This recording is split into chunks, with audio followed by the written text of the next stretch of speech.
téléspectateurs yu ITV di leen nuyu di leen ziar am mbégte dellu si tey jii ñu am mbégte si seen émission kennu askan wi di fi dalal Mame Awa Fall nekk chargé suivi évaluation et système d'information géographique ca programme bu ñuy wax PUMA di programme d'urgence de modernisation des axes et territoires frontaliers tey nag moom li ñu waxtaanee ci émission kennu askan wi moom mooy ay zone d'intervention bu PUMA njëriñu PUMA lan la PUMA solo gi lan la bénéficiaires yi ban gis-gis nañ ci am lan mooy perspective bi ak yeneen pàcc yooyu loolu yëpp dañ koy yaatal ci émission kennu askan wi Mame Awa maa lay dala jàmm ci plateau kennu askan wi fii ci ITV. jërëjëf El Hadj Malick ñoo ngi leen di nuyu di leen sant di leen remercier ci invitation bi di leen féliciter aussi ci émission pertinente bii di askan. kennu askan wi di nuyu askan wi yëpp.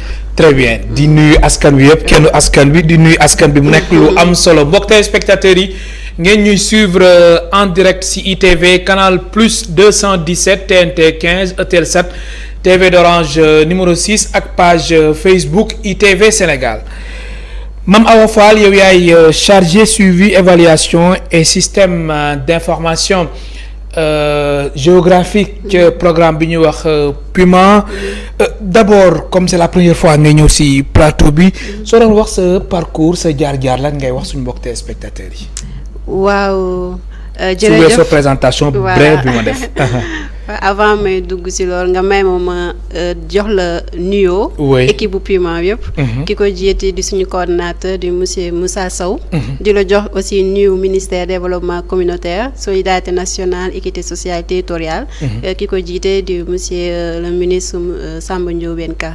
voilà Mame Awa Fall sénégalaise la juddoo fi màggee fi jàngee fi.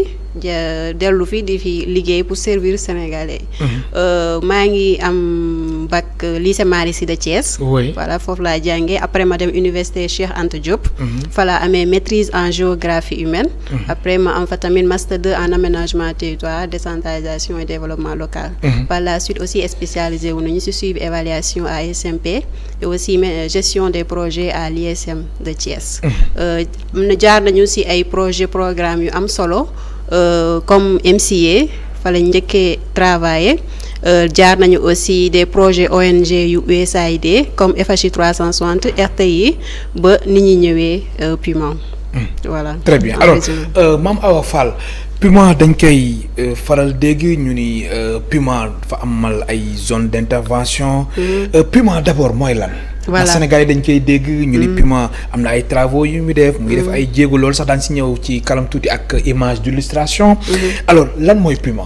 voilà PUMA mooy programme d'urgence de modernisation des axes et territoires frontaliers président de la République son excellence Macky Sall créé ko. en 2016 par décret. en octobre 2016 ñu lancé ko en 2017. ñu créé ko exclusivement pour zone yi nekk yi feccanti ko maanaam ñi nekk ci zone frontalière yi. moom la ñu dijjee programme bi parce que dañoo seetlu ni zone yooyu dañ leen a yàgg fàtte. te war na vraiment ñu wan ni ñoom ci dëkk bi la ci Sénégal la ñu bokk moo tax ñu mettre en place programme bi jàppale leen ba ñu mën a am en terme d'infrastructure en terme désenclavement tout lu xamante ni ñooñu soxla nañ ko te mu nekk seeni priorité loolu moo tax ñu créer programme d'urgence de modernisation des axes territoires frontaliers. très bien alors ñu créer PUMA zone yi nga wax. PUMA ban taxawaay la fa am. zone frontalière voilà am nañ fa taxawaay bu am solo. parce que ci zone yooyu ci Sénégal ñoo ngi intervenir ci 10 régions. sur 14 voilà. mais am nañ fa taxawaay parce que lépp lu xamante ne ñoom ñoo ngi ko soxla. en termes de besoin PUMA mu ngi ciy liggéey. depuis la création en termes de désenclavement mooy li ma la waxoon sànq maanaam tabax fa ay tali pour yombal dem ak dikk bi. mais aussi ci transport fluvial dinañu doter ay vedettes tout ça mais aussi ci infrastructure sociale de base mu mel ni santé dinañ fa construire infrastructure de santé dinañ construire aussi ci éducation des infrastructures scolaires et écoles lycées des SEM hydraulique aussi dinañ fa intervenir électrification aussi dinañ ko def donc vraiment fànn yu bëri yoo xamante ni Puma mu ñu fa pour résorber les gaps yoo xamante ni dëkk yooyu dañ ko doon jànkonteel. ba si sécurité frontalière nekk suñu domaine. alors sànq wax nga lu am solo Mame Awa Fall nga ni yenn zones yi. zone frontalière yi dal leen fàtte woon moo tax Puma bañ ko créer mu ñëw. di fa amal ay intervention mu nekk ay pàcc yu bëri yu am solo. mais sur le terrain. concrètement xam nga da nga ni dinañ def. maanaam nga am loo cité ci wàllum éducation ci wàllum santé mais concrètement Mame Awa sur le terrain lan la Puma jot a def voilà sur le terrain liñ fa def bëri na xam naa ni pour lim ko dina jafe mais mën naa joxe exemple c'est important par exemple si désenclavement construire nañu fa ay pistes lu mat 365 kilomètres de pistes yu ñu démarré depuis 2017 tax na lu jege 267 localités desservir nañ leen maanaam yoo xamante ni kenn xamul leen woon wala dëkk yoo xamante ni pour ñu ñëw Sénégal wala pour ñu ñëw comme ñoom loolu lañ koy waxee Dakar wala Thiès da doon jafe mais tax na ba ñoom ñu faciliter leen ñuy dem ak dikk bi loolu ci suñu réalisation la su dee santé wala infrastructure sociale de base construit nañu à peu près 317 infrastructures sociales de base su ma jëlee santé par exemple construire nañu 36 postes de santé te postes de santé yooyu ñu construire day nekk poste de santé yoo xamante ni day am dispensaire maternité am logement sage-femme am logement ICP pare doter leen ambulance pour vraiment yombal faj mi parce que dëkk yooyu xamante ni li ci ëpp dañ doon tourner ci yeneen pays bu ñu doon faju Gambie lañ doon dem wala Mauritanie wala Guinée wala Mali mais léegi ak infrastructure yooyu ñu construire tax na ñoom ñu gën a sentir seen bopp ci Sénégal foofu la ñuy fajoo école tamit ni ma la wax sànq construire nañu à peu près 41 infrastructures scolaires muy lycée muy ay CEM muy école élémentaire case des tout petits aussi construire nañ ko donc vraiment li ñuy intervenir bëri na et aussi sécurité frontalière hydraulique exemple yi macha allah li nga fi cité nii nekk ay pàcc yi nga xamante ni moom la Puma di yëngu mais réalisation phare yi nga xamante ni Puma def naka lan la su ne Puma rek du wax ay réalisation comme ni nga ko waxee léegi nga ni bëri na lool macha allah mais lan mooy réalisation phare yi nga xamante ni Puma jot naka def voilà yi ma la expliqué noonu ay réalisation phare la yooyu si réalisation phare la bokk si réalisation parce que détaillé wu ma ko te li gën a am solo li ma la expliqué sànq mooy ñoom bu ñu doon faju si yeneen dëkk lañ doon dem mais jàngat bi ñuy def wane ni par exemple soo demee ci poste de santé yi wala école yi wala feneen yoo xam te ni Puma ñoo ko construire à peu près suñu jëlee 100 yu koy fréquenter 35% ci 100 yooyu yëpp yeneen dëkk yi la ñuy jógee donc li xamante ni dañ doon jéggaani di dem ci yeneen dëkk yi léegi sens inverse la ñoom ñoo ngi ñëw ci suñu dëkk di ko fa jëlee donc loolu benn impact bu important boo xamante ni Puma indi na ko ci tamit aussi sécurité dañuy lëkkaloo ak infrastructure ak ay gendarmerie police. Très bien. Voilà. Les forces de défense et de sécurité. loolu tamit jàppale nañ leen C'est ci sécurité au niveau des frontières avec infrastructure yu ñu construire foofu voilà donc ça c'est des exemples de réalisation phare en termes d'emploi aussi si promotion économique ñoo ngi fiy liggéey lu bëri loo xamante ni créer nañu emploi bu bëri des jeunes et aussi des femmes ñu mën a liggéey parce que foofu immigration bi voilà am na si pàcc bu am solo si dafa fekk sax ñu tàmmali ko woon parce que dëkk xale yooyu jeunes yi li ci ëpp dañuy def immigration mais ak suñu domaine d'intervention à travers promotion économique jeunes yi jigéen ñi tamit ñoo ngi siy gis seen bopp ba ñoo ngi promouvoir autonomisation des femmes jeunes yi ñoo ngi siy liggéey. Très bien alors jigéen ñi sax da nga def transition bi Mame Awa wàllum politique d'insertion et d'autonomisation des femmes ban taxawaay la ci Puma am. Voilà loolu nekk na axe bu important bu Puma di intervenir à travers li ma la wax promotion de l'autonomisation des femmes jigéen ñi li ñu njëkk a promouvoir mooy développement local bu ñuy jàppale jigéen ñi c'est à partir des ressources yi fa am ci dëkk bi suñu gisee par exemple fii buy moo fi gën a bëri wala dañuy bay ay mboq wala céréales wala gerte donc dañuy xool ñoom lan la ñuy soxla en termes de formation parce que nit ki avant nga koy tëralal benn liggéey foog nga tàggat ko ba pare te loolu nekk na fànn bu am solo lañ ci collaborer ak suñuy partenaires jigéen ñi ñu am te ne un groupement association ñu former leen suñu leen former ba pare ñu jox leen ay équipement de mise en route comme ça veut dire que ñoom bu ñu liggéeyee bu ñu former pare rek dañuy opérationnel dañuy commencer liggéey. parce que am nañu équipement léegi jigéen ñi dañuy commencer liggéey en plus ak suñu collaboration avec la DER/FJ dina leen permettre ñu am ay crédit kon dañuy former am seen équipement di liggéey en même temps suñu paree ñu am seeni crédit mën a dérouler vraiment seeni activité donc groupement femmes yooyu regroupé nañ leen ci benn plateforme bu ñu tuddee plateforme des groupements des femmes des zones frontalières PGDF à peu près 1000 femmes plus de 1000 femmes ñoo ngi fa regroupant ay groupement yu bëri. très bien naa ñëwaat léegi ci wàllum femmes yi dama lay bàyyi nga commenter image yi nga xamante ni ay image d'illustration la Mame Awa Fall. image yi nga commenter image yi nga xamante ni moom la ñuy wan nii li yëpp di nekk ay liggéeyu Puma. ay liggéeyu Puma la fii par exemple je pense que ñëw nañ ci inauguration poste de santé gis nga ambulance bi Puma moo ko doté. oui dina yombalal vraiment les évacuations au niveau des services de référence bi brigade de gendarmerie la brigade des sapeurs pompiers bu Goudomp bu ñu inauguré.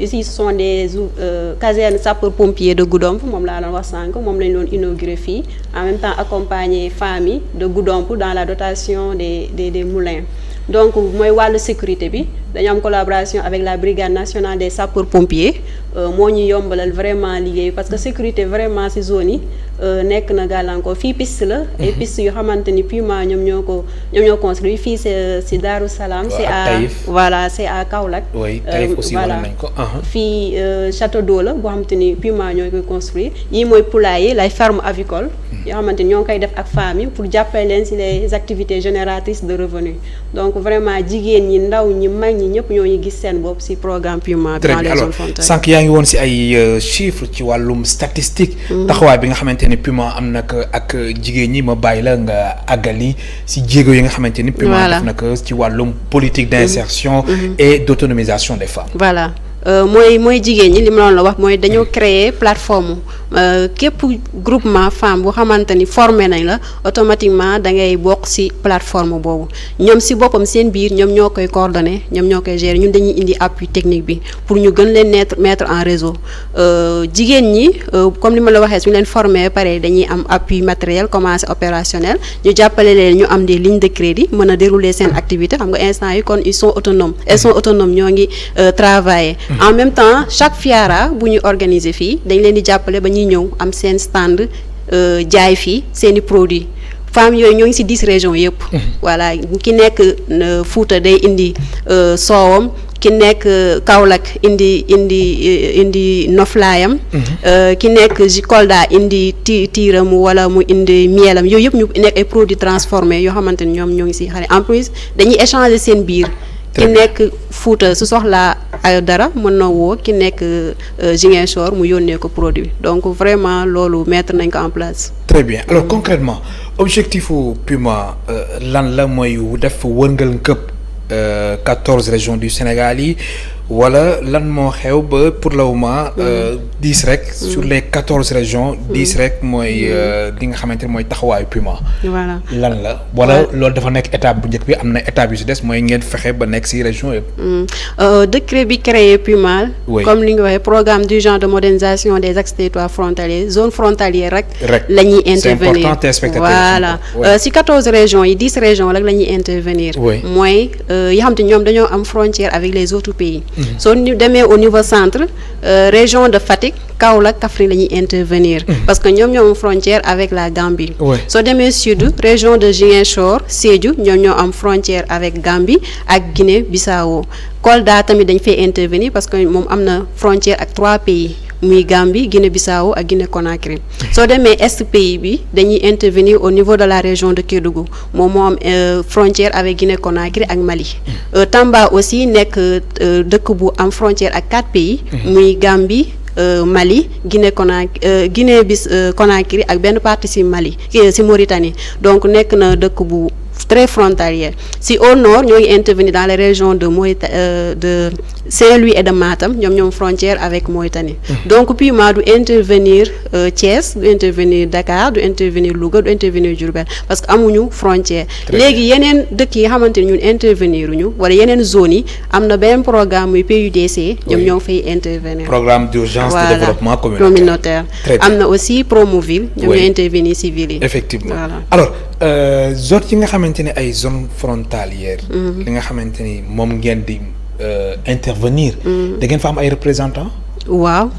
am nañu ay représentants am nañu des bureaux de zone. voilà am nañu zone nord zone centre zone sud ak prochainement zone est donc am nañu des bureaux de zone mais aussi am nañu des comités régionaux de suivi pour chaque région am nañu comité régional de suivi ki koy diriger mooy le gouverneur loolu c'est depuis le début formulation Puma si lañ ko créé. Comité régional de suivi mooy saytu lépp lu ñu fay def ak lépp lu ñu fa war a def moo ñu defal suñuy suivi ñoo ñuy def suñu réception. Comité régional de suivi comme ni ma la ko waxee gouverneur moo ko jiite mais service technique décentralisé yi nekk ci au niveau région bi yëpp ñooñu fa am na représentant hydraulique am na représentant santé am na représentant Ageroute ñëpp ñu xamante ni seeni domaine d'intervention dafa méngoo ak d'intervention Puma donc ñoom ñoo ñuy jàppale am na aussi les directions régionales de direction générale de développement communautaire et de la promotion de l'équité yu nekk des bras techniques du ministère ñoom tamit dañuy travailler ak ñoom. très bien du ñàkk daañu gisaat aussi yeneen image bokk ci wàllum illustration voilà image yi di xamante ni moom la suñu réalisatrice Ndeye Anta Seck wan image yi ma bàyyi la nga commenté ko moom Awa Fall. waaw fii je pense Karang la. artère frontalier Karang poste nekk Fatick. mu frontière avec la Gambie ñun ñoo def électrification sur 2 kilomètres. sur 2 kilomètres. waaw sur 2 kilomètres. Puma moo def loolu voilà yokk kaaraange dëkk bi. voilà fii ay témoignage transporteur moto Jakarta yi ñoom ñooy wax seen témoignage seen mbégte ci éclairage bi lu mu indee vraiment sécurité ci transport bi au niveau de Karang voilà.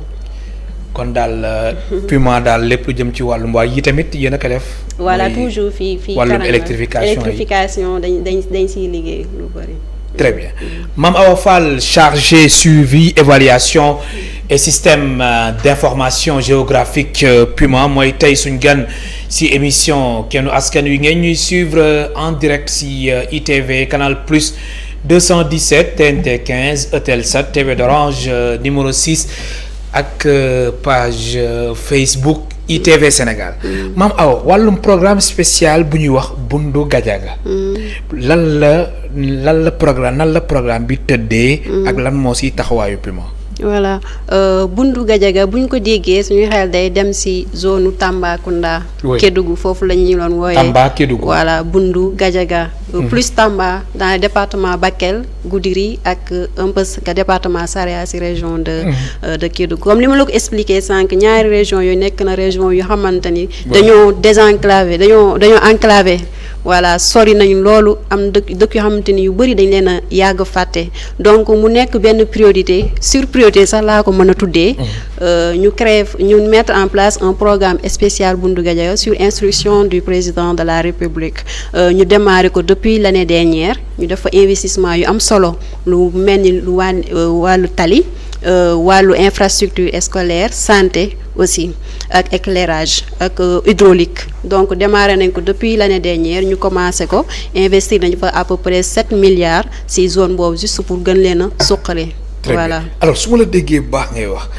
sànq bi doon wax wàllum xëyu ndaw yi emploi des jeunes. kon zone yi nga xamante ni Puma daf fay nekk. kon am na ay ndaw yu fa nekk yu am liggéey forcément. voilà kon région bu nekk mën nañu wax ni su fa Puma nekkee. ak sur les 14 régions 10 yi nga xamante ni moom mooy zone d'intervention yu Puma. foofu wàllum emploi am na benn rôle bu am solo boo leen si joué. emploi boobu nan lay tëddee. dafa nekk benn emploi temporaire wala la nan lay tëddee.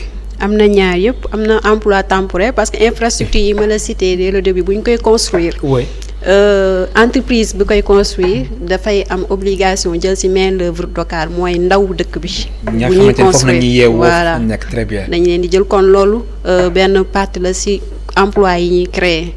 aussi infrastructure bu ñu ko paree bu ñu ko ñi fay liggéey loolu tamit dina gën a créer emploi ñi fay liggéey dina créer emploi pérenne mais aussi promotion économique moom bi ma doon la wax sànq pour ndaw ñi ni mu amee ci jigéen ñi noonu la amee ci ndaw ñi ñu leen di former di leen jox ay matériel ñu commencer di dérouler en même temps di leen donc mën nañu wax ni fànn yu Puma di intervenir yëpp dina jur emploi au niveau local. Voilà. Très bien alors wàllum concept bu ñuy wax bébé de l'équité. xam nga Puma moom dafa bëri ay pàcc. sànq maa la doon wax wàllum politique d'insertion et d'autonomisation des femmes wax tamit wàllum programme spécial Bundu Gajaga mais am na benn concept bi ngeen tuddee. bébé de l'équité. mu tekki lan. mooy voilà bébé de l'équité dañ ko créer à partir de 2020 maa ngi nuyu de passage notre responsable cellule genre madame Sy moom moo am initiative boobu parce que dañuy seetlu ni chaque année 31 décembre muy Dakar muy ci dëkk yu mag yi dañuy célébrer bébé de l'année voilà ñu ni dañuy célébrer bébé de l'équité parce que ñooñu nekk foofu ci gox goxaan yi sori ñoom tamit am nañu droit ki judd premier bébé de l'année ñu célébrer ko te dañuy koy cibler exclusivement poste de santé wala infrastructure sanitaire yi ñu construire donc dañoo mettre benn plateforme nuyu 31 décembre ñuy suivre avec les agents de santé ba xam bébé bi njëkk a juddu ci infrastructure bu Puma construire donc moom la ñuy dem célébrer ko avec autres services yu ministère bi yóbbul ay nampaay ay cadeaux bébé bi parent bi ak agent de santé yi xamante ni foofu la bébé bi juddoo. beneen lu tax tamit ñu gën ko créer c'est plus inciter gën a encourager jigéen ñi ñuy dem fréquenter poste de santé yi parce que zone yooyu am na ay réalités socioculturelles yu fa am yoo xamante ni yenn saa jigéen ñi dañuy naan dañoo bëgg poste de santé mais boo leen construire dañu bëgg di dem. wala li ñuy demee seen suivi day des. donc beneen am na yeneen aspect yu ñuy def ay dialogue communautaire bébé de l'équité aussi nekk beneen forme de motivation pour jigéen ñi nekk foofu. très bien alors wàllum infrastructure sanitaire yooyu sax dama fay taxaw soxna Mame Awa Fall alors ñu gis ni yenn dëkk yi. dañuy am problème ci wàllum ay district sanitaire ci wàllum lépp lu jëm ci wàllum infrastructure sanitaire. Puma sànq nga lim. nga ni Puma def na ay jéego ci wàllum wér-gu-yaram. lépp lu jëm xamante ne nit ñi dañ fay fajoo. Puma am na ay réalisation yu mu fa def. alors yooyu réalisation ak yéen retour ngeen ci am. ndax ñeen ñi nga xamante ni dañu amoon problème wàllum santé. ba di jugee seen kër. wala seen village di dem ci poste de santé yi ba ngeen créer li ni mel wàññeeku na naka noonu aussi wàllum évacuation sanitaire yi nan la tëddee ci zone yooyu la voilà ak ambulance bu ñu gis sànq ak yeneen ambulance tamit dëgg la parce que dinañu ay jàngat yu ñuy faral di am ak suñu bureau de zone yi nekk foofu ñu lëkkaloo ak agent de santé yi pour xam poste de santé wala infrastructure de santé bi ñuy def ban impact wala ban changement la indi ci nit ki te gis nañu vraiment par exemple évacuation yi gën na yomb diggante district bi diggante poste de santé bi ak district ba même hôpital donc dina leen yombal ay plus de 100 000 évacuations dinañ ko comptabiliser depuis parce que je pense donné nañu 98 ambulances médicalisées au niveau des zones am nañu prochaine dotation de 50 ambulances bu ñuy waajal ci année bi donc loolu benn jàngat la boo xamante ni bu am solo beneen bi tamit mooy su fekkee ni dañoo gis ni ci naissance yi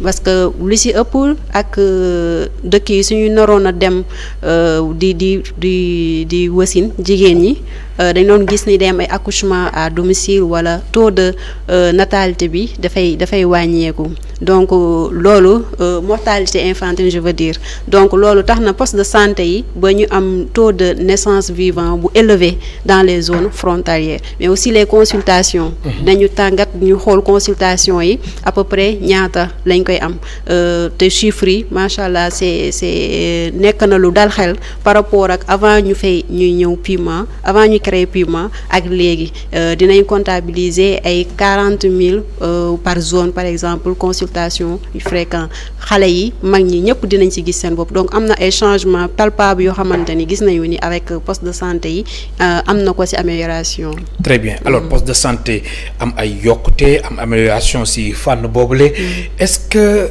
ci wàllum plateau médical. ci wàllum matukaay yi fa nekk ci wàllum matériel yi yooyu les postes de santé am nañu ko. voilà ñu bu ñu construire pare dañuy équiper. du ñu construire kese parce que. amul sens tabax ak dem. voilà sinon du fonctionnel. très bien da ngeen ci boole matériel. dañ ciy def matériel bi yëpp. voilà c'est un package bu dañuy construire. ba pare équiper te li ma la wax sànq day am logement sage-femme logement ICP parce que ñu bëri soo leen yóbbee dëkk yooyu dañ naan du ñu dem. parce que foofu logement day poser problème. mais dinañ leen defal logement bu mucc ayib bu xamante ni facilement. ñoom dinañu voilà dina am ndox dina am électricité yu xamante ni dinañ ko mettre en place pour mën a yombal faj bi. voilà teg ci ambulance médicalisée. Mame Awa Fall chargé suivi évaluation et système d'information géographique. ca programme Puma mooy tey suñ gan ci émission Kennu Askan Wi alors ci wàllum partenaires techniques et financiers. Puma am na ñu muy lëkkalool. waaw di liggéey ak ñoom ay partenaires techniques et financiers. waaw commencé tàmbali nañ ko ci at bi parce que DPTF. waaw des partenaires techniques financiers comme PNUD ñoo ngi ciy liggéey ak PNUD tàmbali nañu benn projet pilote. ak PNUD am nañ tamit yeneen projet yu ñuy nekk di jàngat parce que formulation projet day xaw a jël temps mais am na yeneen partenaires yu manifester comme Banque mondiale coopération allemande yoo xamante ni bëgg nañu liggéey ak Puma bu xamante ni jàngat bi ñoo ngi ci. très bien alors ñi nga cité dama ciy jël par exemple kaw PNUD programme national. bi nga xamante ni moom lépp lu ci jëm wàllum projet sécurité xamante ni mooy humaine n'est-ce pas noonu la projet bi tëddee projet sécurité humaine bi nga xamante ni da ngeen ci lëkkaloo ak PNUD boobu les projet fan la toll. voilà je pense que defoon nañu ci ay sorties ci média bi ci projet boobu moom la laa wax moom la ñu tàmbali année bii nekk na programme bu xamante ni dafa ciblé 5 communes prioritaires fii ci Sénégal muy Bokki Diawé à Matam Sadatou à Tamba Medina Bafe Kédougou Adéane Ziguinchor ak Karang à Fatick donc nekk na projet boo xamante ni li tax mu jug mooy jàppale jigéen ñi ak ndaw ñi loolu mooy gën a cible bi ba ñu gën a mën a nekk ci suñ koy mënee wax ci jàmm daal maanaam dinañu def formation dinañ leen jox ay appui pour ñu mën a liggéey mais aussi dinañ leen jàppale ba ñu am protection sociale à travers système CMU moo tax projet bi dañ ci collaborer avec la CMU pour mën leen a donc voilà donc lépp lu xamante ni dina tax nit ki gën a am xel mu dal xel mu yaram bu dal di couvrir na projet boobu mu nekk projet pilote comme ni ma ko waxee mu am 5 communes prioritaires bu ñu yaakaar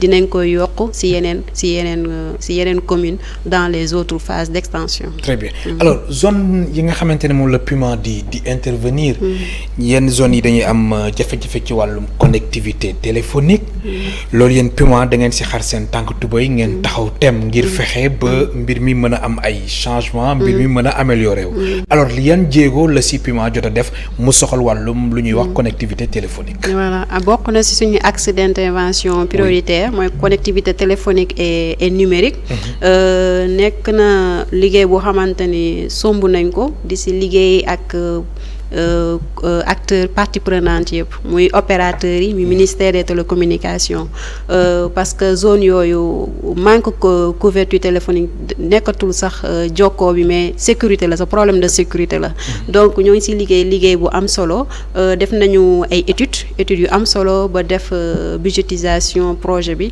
donc instant yi ñoo ngi waajal première phase bi donc commencé guñu du fekkee ne parce que plusieurs projets la ci biir axe boobu am na yoo xamante ni établissement scolaire yi la ciblé pour xool na nañu amee connexion internet wala service sécurité yi mais am na boo xamante ni moo gën a yaatu boo xamante ni dina tax zone yooyu yëpp mën a couvrir en termes d'accès internet mais aussi téléphonique donc pour dire que projet bi ñoo ngi si am ay jéego yu bëri amoon nañ ay rencontres yu bëri te yaakaar nañu d'ici ay temps lu yàgg dinañu gis Puma avec ses premières actions pour ce projet. Très bien alors wàllum contrainte yan jafe-jafe ngeen di rencontrer sur le terrain. Zone d'intervention yi ngeen nekk. ak projet yeeg programme yi ñoom seen wàllum réalisation. yan contrainte ngeen di faral jànkoonteel ak population yi nga xamante ni moom ngeen di fekk sur place. waa mën nañu wax ne ndax contrainte mënu si ñàkk.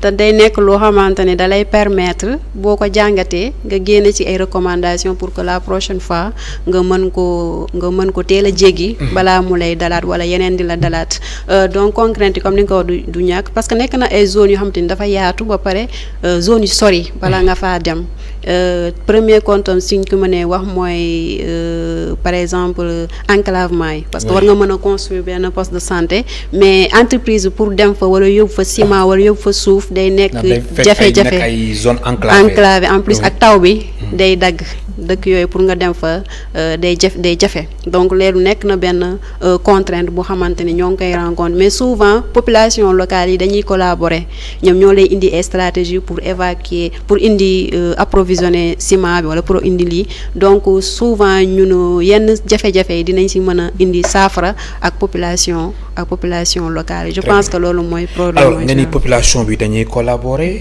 kon population bi dañu adhérer si lépp lu jëm ci wàllum Puma. voilà waaw loolu moom am na parce que ñoom ñoo koy porter seen bopp. très bien alors wàllum sensibilisation yéen jéego ngeen si def su ko defee ñoom ñu mën a approprier lépp lu jëm ci wàllum taxawaayu Puma si seen ay zone. c'est vrai wax naa la au début comité régional de suivi yi ñi am yoo xamante ne ñoom ñooy liggéey boobu mais aussi wax nañu les bureaux de zone ñoom ñooy gën a am travail de proximité avec population yi ba projet bu xamante ni dañ ko war a tëral avec les élus locaux les chefs de village dina yombalal suñu tëralal avec les bénéficiaires voilà. Mame Awa Fall chargé suivi évaluation et système d'information géographique ci programme Puma mooy tey suñ gan si émission Kennu Askan Wi alors jamono ji ñu ngi si nawet xam nga liggéeyu nawet ak liggéey bi nga xamante ni du période nawet bokkul teewul yéen Puma seen taxawaay si nawet lan la wala liggéey bi ngeen doon def moom ngeen di continuer def ndax xam nga ngay tàmbali liggéey muy taw comme ni nga doon wax léegi ay yoon yuy dagg ak yooyu wala déjà yéen am ngeen ay stratégie yoo leen mettre en place ngir fexe ba seen liggéey du am benn jafe-jafe. voilà oui am na stratégie parce que planification la boo xamee ni lii day nekk jafe-jafe dina tax période boobu bi xamante ni dafa nekk day taw yoon yi dina dagg nga am leneen loo def ba sa liggéey du tardé di nga ko dugal aussi ci sa durée projet bu fekkoon dafa war a dérouler 6 mois di nga ci yokk période boobu ba liggéey bi du mën a dinañ mën a respecter délai mais du ñàkk gàllankoor yooyu mais ñun dañuy xool nan la ñuy adapté wu avec suñuy équipe yi nekk au niveau du terrain pour ñu mën a exécuter normalement suñuy planification ba taw bi dina am yeneen activité comme li ma la expliqué yu ñu mën a dérouler à part loolu. jamono ji tembe Puma si lan la nekk lan mooy perspective yi ngir fexe ba dindi souffrance su askan bi nekk si zone frontalière yi. voilà am nañu ay perspectives si jéego yi ma la wax yooyu yëpp yi ñu xamante dañ siy intervenir muy désenclavement am na yeneen projet yoo xamante ni ñaan nañu gën ci renforcer parce que def nañu lu xamante ni nit ñi bëgg nañ si mais ba léegi des na. par rapport ak seeni priorité seeni besoin donc perspective yi du ñàkk wax naa la programme spécial Bundu Gajaga bi bu ñaan nañu tamit di ko gën a poursuivre am nañu beneen programme spécial dans la zone vallée boo xam te dafa couvrir région de Saint-Louis Matam ba Tamba voilà ñoo ngi siy liggéey te nekk na en perspective même chose am nañu projet avec les îles boo xamante ni exclusivement pour les îles et aussi am nañu ay yeneen projet dans le Fouladou zone Fouladou parce que dañuy accès des zones yoo xamante ni ce sont des zones stratégiques yoo xamante ni dinañ si mën a def paquet de service boo xamante ni les gars yi jigéen nit ñi dinañ ko mën a ressentir en termes d'impact donc perspective yi bëri na en termes aussi connectivité téléphonique bi ma la wax sànq nekk na en projet boo xamante ni bokk na si perspective Puma. très bien wàllum sensibilisation maanaam mam Puma su demee sur le terrain. dem si benn zone fekk fa askan bi. ban rôle ngeen di jouer ci wàllum sensibilisation. ba askan bi xam ni yéen li ngeen di def. pour ñoom la si seen intérêt la. Voilà dinañ si liggéey plus avec suñu service communication yi. très bien mais aussi comme ni ma la ko waxee avec bureau de zone yi dinañ def ay diagnostic pré-diagnostic dinañ organiser aussi des rencontres bu xamante ni c'est au niveau soit communal wala au niveau du département comme li ñu ko defee avec projet PNUD bi organiser nañu des réunions de diagnostic avec pour chaque commune dem nañu fa rencontrer les acteurs dérouler toute une journée wax leen projet bi lan moo ko tax a indi lan la ñuy xaar si ñoom ñu wax ñu seeni mbëbët lan la ñuy xaar tamit ñoom si ñun pour ñu mën a dérouler donc sensibilisation yi si niveau bu nekk la. alors sànq ne nga si seen perspective yi bokk na si projet bi ngeen am si wàllum île yi soo ko waxee par exemple île du Saloum si la bokk léegi finalité bi objectif projet boobu lan mooy njeexital bi. voilà nekk na projet boo xamante ni ministère bi sax moo ko porté boo xamante ni ku nekk bëgg nañu mu dugal ci muy PUDC muy Puma parce que île yi problème enclavement dañuy jàkkoonteel vraiment problème enclavement ak fi ñu nekk dafa enclavé mais aussi infrastructure yi du doy pour en plus am na problème connectivité pour nga am réseau yooyu yëpp nekk na ay problèmes yoo xamante ni îles yi ñoom ñoo ngi koy subir mu nekk île du Saloum mu nekk île Casamance yi même nord donc nekk na ay projets yu bëri yoo xamante ni ñooy siy jàngat pour mën na leen di jàppale si domaine yooyu. très bien moom Awa lan ngay jeexalee ndax simili yi jeex na lan ngay jeexalee. waaw di leen sant. si vraiment émission bi si invitation bi vraiment émission bu ñu rafetlu la di la féliciter encore une fois di leen jox comme li ma ko waxee nuyu suñu coordonnateur ak équipe Puma bi yëpp ak ministère bi di nuyu zone frontalière ak fu ñuy seetaan di leen wax ni Puma mu ngi nii yéen a ko moom ñun dañ siy jéem la pour que vraiment objectif yi ñu teg mu ñu mën ko atteindre ba ku nekk gis sa bopp xam ne yow mii Sénégal nga dëkk. très bien di la gërëm baax di la sant di gërëm aussi service communication bu Puma Amidou Diop ak Abibatou Wagne si wàllum seen taxawaay di remercier bu baax Amidou Diop nga xamante ne si wàllum image d'illustration am na si liggéey bu am solo ba mu si def di la gërëm bu baax di la sant mu nekkoon Mame Awa Fall chargé suivi évaluation et système d'information géographique ci programme Puma mu nekkoon tey suñu gan si émission Kennu Askan Wi mbokk téléspectateurs yéen tamit ñu leen di gërëm bu baax di leen sant amul seen fay day Anta Seck ak Ndiaga Seck ñoo nekkoon ci réalisation bi ci caméra yi Moussa Dia Nogay Guèye naka noonu ak Astou Diatta jaa ngeen jëf.